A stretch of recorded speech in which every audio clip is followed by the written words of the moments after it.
The nursery smelled of rejection. Every servant in the castle knew it. Every wolf who passed that corridor could sense the wrongness radiating from behind those doors. Inside, a baby cried for a father who refused to hold him, a king who looked upon his own flesh and blood with nothing but revulsion. Alpha King Theron of Keldra had everything: power, wealth, a kingdom that trembled at his name. But when his son was born, when they placed the infant in his arms, something shattered. He recoiled as if burned. "This is not mine," he declared. "I feel nothing. No bond, no recognition. Take it away." The queen was found dead, they said. The king's heart died with her. That was the story everyone believed. Everyone except one. Marin scrubbed floors and emptied chamber pots. She kept her head down and her mouth shut. She was nobody. Just another nameless servant in a castle full of them. But every night, when the corridors went silent, she crept to the nursery door and listened to her son cry. Because the king's rejected child was hers. And the queen who supposedly died was not dead at all. She was on her knees, washing his floors, watching him despise the baby they had created together. All because of a spell so dark, so complete, that it had erased her from his very soul. Marin had survived the assassination. She had crawled back from the edge of death. And now she would discover who had stolen her mate, her life, and her son's birthright. Even if it killed her. The wailing had been going on for 3 hours. Marin pressed herself against the stone wall of the servants' corridor, her fingers white-knuckled around the handle of her mop bucket.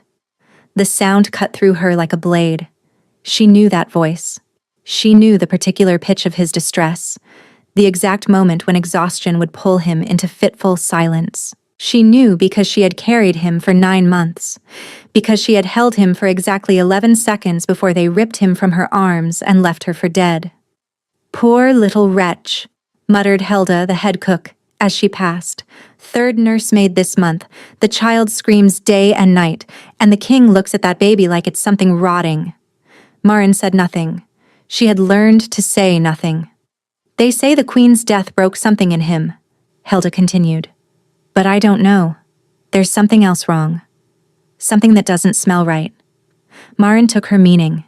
She took it and buried it deep where all her other secrets lived. It had been 4 months since her supposed death. 4 months of hiding in plain sight, disguised by nothing more than servants' rags and a face no one looked at twice.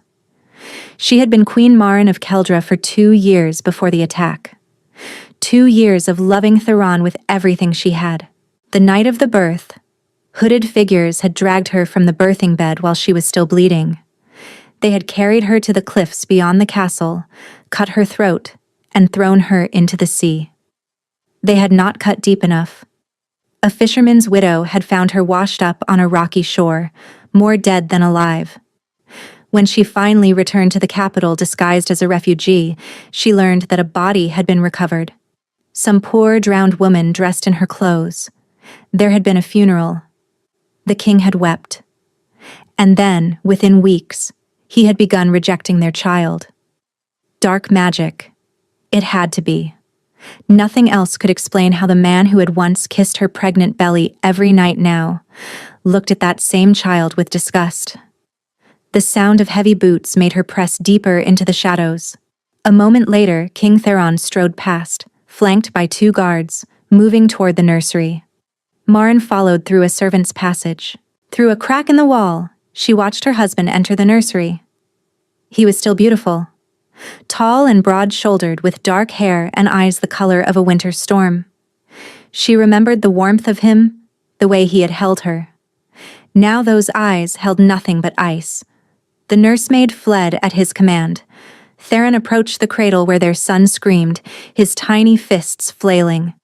"Why?" Theron murmured, and Marin heard something almost like pain in his voice. "Why can't I feel anything?" He reached toward the cradle. Marin held her breath. Theron's hand stopped inches from the baby's cheek. "No," he said, pulling back. "Nothing." His jaw clenched. "Another man's child. That's the only explanation. I'll have the council investigate. blood tests, lineage magic. Marin's chest constricted. If Theron ordered lineage magic, it would prove the child was his, which meant whoever had cast the spell would know it was failing. They would try to kill her son. The opportunity came the next morning. Helda announced that Bess, the nursemaid, had quit during the night. Marin volunteered immediately. Lord Valdric handles staffing, Helda said, eyes narrowing. You sure about this? Valdric. The name landed like a stone in Marin's chest. Theron's chief advisor, his half-brother. The man who had always watched her with something unreadable in his eyes. The advisor's office was in the East Tower. Valdric sat behind a massive desk, his silver-streaked hair pulled back from a face that might have been handsome if not for the coldness in it. The new scrub maid, he said without looking up, refugee, no family, no references, and you want to care for the prince no one else will touch. I need the wages, my lord. Valdric's pale eyes swept over her with unsettling thoroughness. She kept her gaze down, but not before something flickered across her face. Loss, longing, quickly buried. Valdric tilted his head, studying her with new interest. Very well. Report at sunset. He paused. If you notice anything unusual, report directly to me. Not the king. To me. Understood? Understood, my lord. She was almost to the door when he spoke again. What did you say your name was? Wren, my lord. Just Wren. Welcome to the nursery, Wren. I do hope you last longer than the others. The nursery was cold. Not natural cold, but something deeper. Something that seeped into the bones. But then Marin saw the cradle, and nothing else mattered. She crossed the room and lifted her son for the first time since those 11 stolen seconds. He was heavier than she expected. Warmer. Real. Hello, my love, she whispered, her voice cracking. Mama's here. Mama's finally here. The baby made a small sound, almost like recognition. His tiny hand found her finger and gripped it. She held him until her arms ached. Then she began to explore the room. Protective charms hung from the doorframe, worthless trinkets. Salt lines beneath the windows, broken and scattered. But beneath these nervous protections, Marin sensed something else. Something layered and deliberate. She pressed her palm against the wall and closed her eyes. As a child, before manifesting as a wolf, Marin had shown other gifts. Sensitivity to magical residue. The ability to feel where power had been worked. Those gifts had saved her life on the cliff, letting her sense the killing blow before it landed. Now they told her something else. The nursery was saturated in dark magic, layer upon layer of spellwork, pulsing with the same signature. Someone was actively maintaining this spell, feeding it power regularly. This wasn't a one-time curse. This was ongoing imprisonment. A soft knock interrupted her thoughts. A young woman with copper hair entered carrying a tray. I'm Cassia, she said quietly. Kitchen staff, can I tell you something I probably shouldn't? Marin nodded. The last nursemaid, Bess? She didn't quit. I saw Valdric's guards carrying her out before dawn. She was unconscious. Maybe dead. Cassia's freckles stood out against her pale skin. Something evil is happening in this castle. The king used to be kind. Now he's empty. Like someone scooped out everything that made him human. She pressed a small vial into Marin's palm. Revealing tincture. My grandmother was a hedge witch. 3 drops on any surface will show traces of magical tampering. Why give this to me? Because you actually care about that baby. And someone needs to. Before Marin could respond, heavy footsteps echoed outside. The door swung open. King Theron stepped into the room, his winter eyes finding her immediately. You're the new one, the volunteer. He moved closer. Look at me. Slowly, Marin raised her face to meet her husband's gaze. Recognition. She braced for recognition. Theron studied her face for a long moment. His brow furrowed, as if trying to remember a dream that kept slipping away. Then his expression hardened. You have a familiar look, he said coldly, but I suppose all servants blend together. He turned toward the cradle. Keep it alive, that's all I require. The door closed behind him, and Marin sat motionless, tears sliding silently down her cheeks. He had looked at her face and seen nothing. The spell was that complete. 3 nights passed before Theron returned. Marin had established a routine. She fed the baby with goat's milk, bathed him in lavender water, and held him for hours singing lullabies in the old tongue. And slowly, miraculously, he stopped screaming. The change did not go unnoticed. "What witchcraft are you working?" Helda demanded. "Lord Valdric has been asking about you. Watch yourself, girl." That night, Marin was rocking the baby by the window when the door opened without warning. Theron stood in the doorway, dressed in simple sleep clothes, his feet bare, his hair disheveled. "I couldn't sleep," he said flatly. "I never can anymore." He moved toward the window, staring at the moonlit grounds. "They think I'm cruel, a monster who hates his own child." "And are you?" The words escaped before she could stop them. Anger flashed across his features, then faded into exhaustion. "I don't know what I am. There's a hollow place inside me. It appeared the night my wife died, and it's been growing ever since, swallowing everything."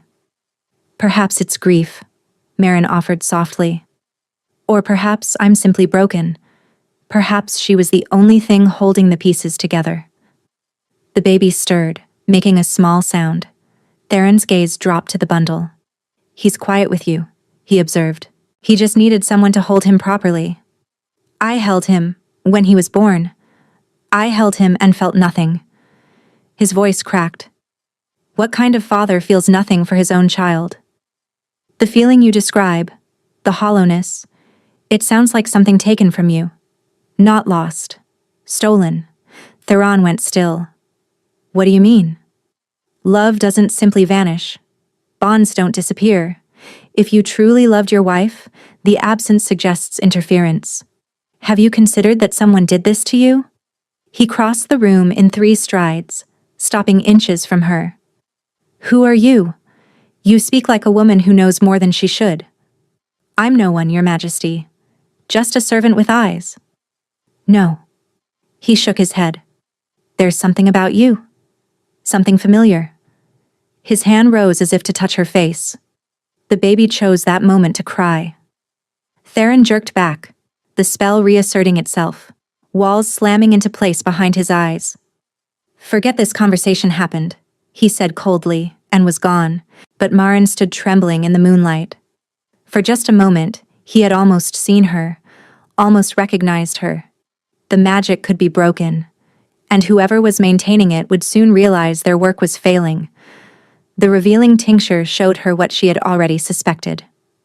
3 drops on the stone floor beside the cradle produced a sickly green glow, illuminating patterns Marin hadn't seen before. Lines of power forming a complex web that converged directly beneath where her son slept. The baby was the anchor. The lines continued through the floor, spreading outward toward the east tower, Valdric's tower. Over the next 3 nights, Marin mapped the castle's magical contamination. The spell touched every part of the castle, every stone, every inhabitant, but its heart was in the east tower. On the 4th night, she made her move.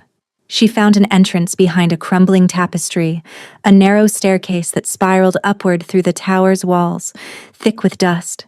No one had used this path in decades. The passage ended at a wooden panel.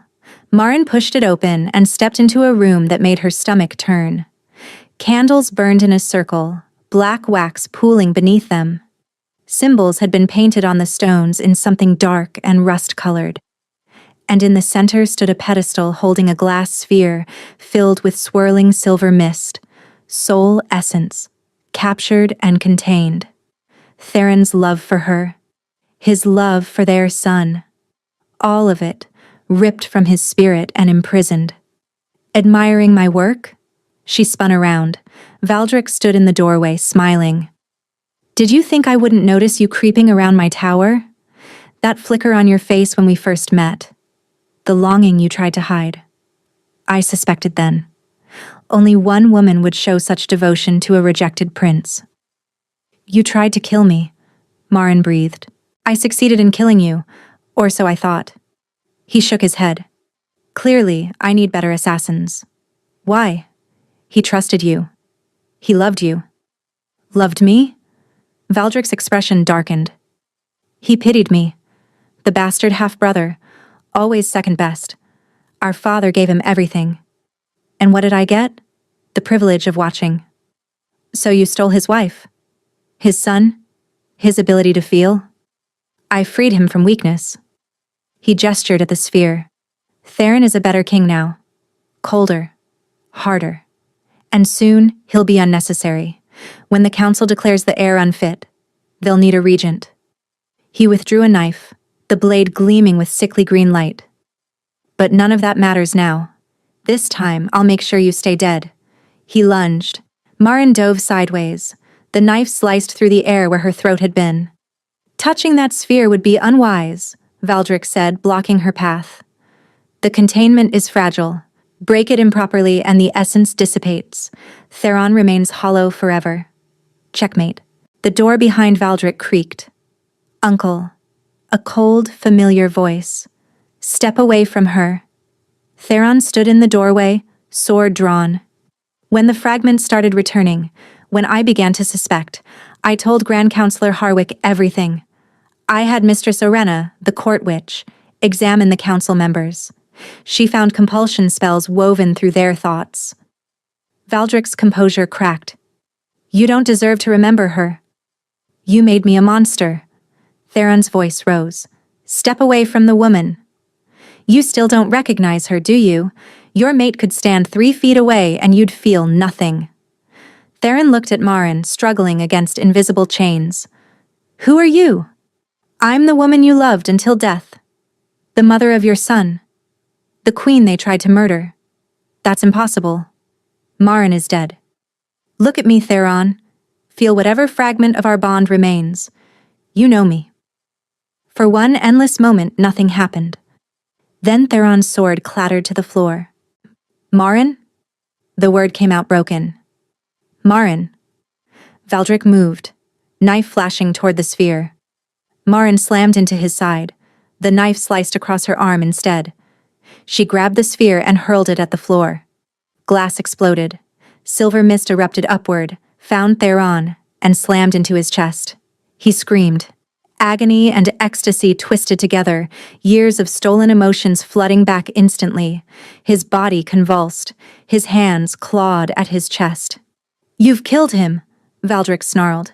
A human mind can't process that much emotion at once. Marin ran to where Theron had collapsed, cradling his head. Hold on to me. Follow my voice back. Marin? Her name was a ragged sob. Oh gods. I felt nothing at my own wife's funeral. What kind of monster? You weren't a monster. You were a victim. Guards burst through the door. Grand Counselor Harwick took in the scene and ordered Valdrick confined immediately. Theron's arms wrapped around her, crushing, desperate. I couldn't feel you. For months. I reached for you in my sleep and found nothing. I know. She pressed her forehead to his. But we're free now. The first sign that something was wrong came 3 days later. Marin woke to find Theron convulsing beside her. His body was rigid, his skin burning with actual heat, as if fire lived beneath his flesh. She dragged him to Mistress Orenna, the court witch, who had helped expose Valdrick's compulsions. The old woman examined him thoroughly, her expression growing grave. There was a failsafe, Orenna said finally. The soul essence was meant to be drained slowly, feeding the caster's power over years. The sudden return has destabilized the king's spirit. His soul is overflowing. If we don't stabilize him, he'll burn alive from within. How long? 3 days. Marin's world tilted. There must be something. The mate bond. If you fully open it, not just emotional, but spiritual, you could absorb some of the excess essence. But opening a bond that completely means merging your souls. His pain becomes your pain. His death becomes yours. Then we'll do it. Marin, no. Theron struggled to sit up.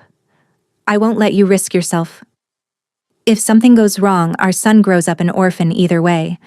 But if it works, he has both parents. She knelt before him. Together? His trembling hands cupped her face. Together. The ritual chamber had been cleared of everything except a low platform surrounded by salt and silver. Candles burned at the cardinal points. Marin and Theron lay facing each other, hands clasped. The bond cracked open. Marin gasped as Theron's consciousness flooded into her. Memories, experiences, and the shape of his thoughts. She felt his childhood loneliness, the day he first saw her, the joy when he held their son, then the horrifying moment when that joy simply vanished. She felt his months of emptiness, the self-loathing, the conviction that he was broken beyond repair. Theron received her memories in turn, the terror of the assassination, the agony of recovery, the desperate determination that had driven her back. I never stopped, she sent through the bond. Neither did I, he replied, even when I couldn't remember why. The excess essence began to flow. It hurt, like liquid fire pouring through her veins. Marin heard herself screaming, heard Theron screaming with her, but she didn't let go. The fire peaked and began to ebb. Orenna approached cautiously. A smile broke across her face. It worked. The essence has stabilized. And our son needs a proper name, Marin whispered. He's been waiting for his father. Theron's breath caught. Corvin, he said softly. After my mother. She was the only one who ever made my father feel anything. Prince Corvin of Keldra. Marin smiled through her tears. Perfect. Theron pulled her into his arms. You saved me. Again. We saved each other. That's what mates do. The great hall had been transformed into a court of judgment. Theron sat on the throne, Marin at his side. They had announced her survival the day before, and the kingdom was still reeling. Valdric was dragged in by 4 guards, his fine clothes replaced by prisoners' rags, but his pale eyes burned with undimmed hatred. Lord Valdric of Keldra, Grand Councillor Harwick announced, you are charged with high treason, attempted regicide, magical assault, and attempted murder. How do you plead? Valdric laughed. Everything I did for this kingdom. Theron was weak. I made him stronger. You made him a monster, Marin said. I made him a king. Valdric's eyes snapped to her. How long before his soft heart brings Keldra to its knees? Theron descended the steps. You stole my wife, my son, my very capacity for love, and you dare call me weak? Half the lords in this room agreed with me. I just had the courage to act. Whatever doubts existed were planted by your manipulations, Harwick said. Mistress Orenna found compulsion residue in our minds. None of us chose to question the king. Valdric of Keldra, Theron said. The sentence is death. Valdric's composure cracked. You wouldn't. I'm your brother. You ceased being my brother the moment you stole my mate and left her for dead. As guards dragged him away, Valdric twisted in their grip. This isn't over.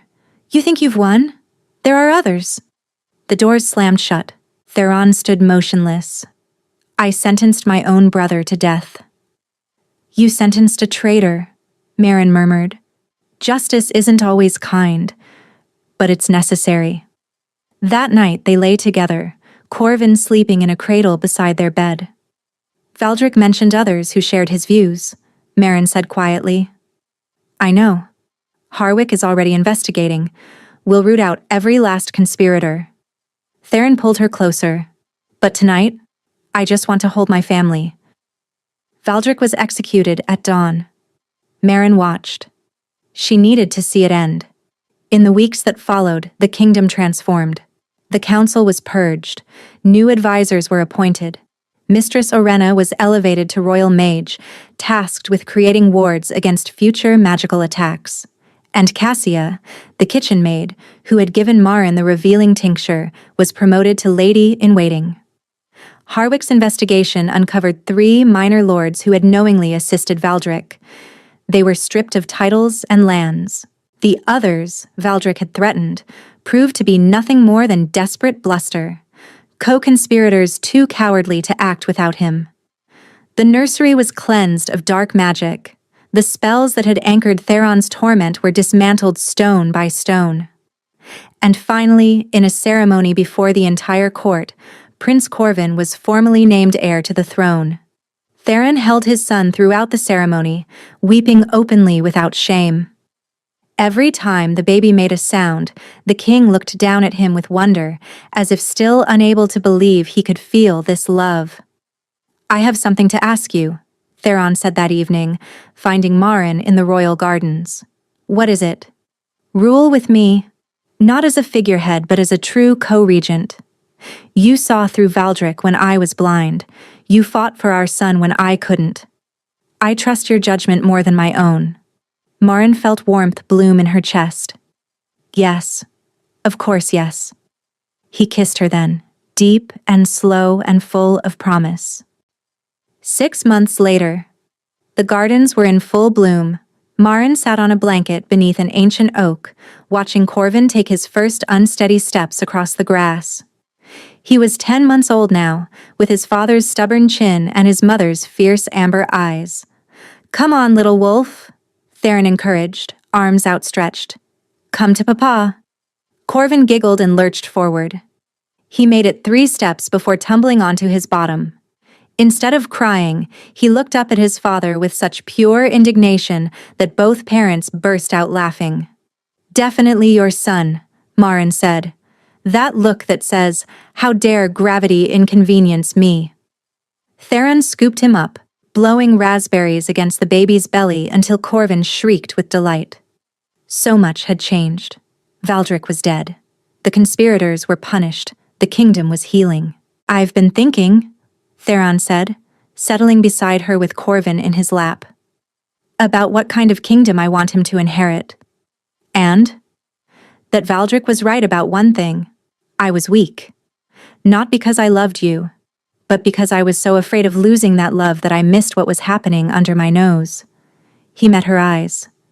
"I need to be better. Vigilant. And I need you beside me. Not just as my queen, but as my partner." Marin leaned against his shoulder. "We're going to have our hands full when he's older. I can't wait." A servant approached. "Your Majesties, the delegation from Vestora has arrived." Theron sighed. "Duty calls?" Before Marin could turn away, he caught her hand. "I love you," he said. "I should have said it every day. But I'm saying it now. And I'll keep saying it until the words lose all meaning. I love you too." She smiled at this man who had been her mate, her stranger, and her partner across the strangest journey of her life. "I never stopped. I know." He kissed her knuckles. "I felt it. Through all of it, I felt it. I just didn't know what it was. And now? Now I know exactly what it is." He released her hand. "It's everything." Marin walked back toward the castle, her son warm against her heart, her mate's love humming through their bond. They had been broken, shattered, scattered across months of pain and dark magic. And yet, somehow, they had found their way back to each other. Not despite the scars, but through them. Stronger for having been broken. More grateful for having lost. The Alpha King had rejected his own son's scent, but a maid had discovered the dark spell. And in the end, love had proven stronger than any magic designed to destroy it. Thank you for listening to this story. If you enjoyed it and would like to support the channel, hit the subscribe button. Let me know what you thought in the comments below. I always read them, and they mean more than you know.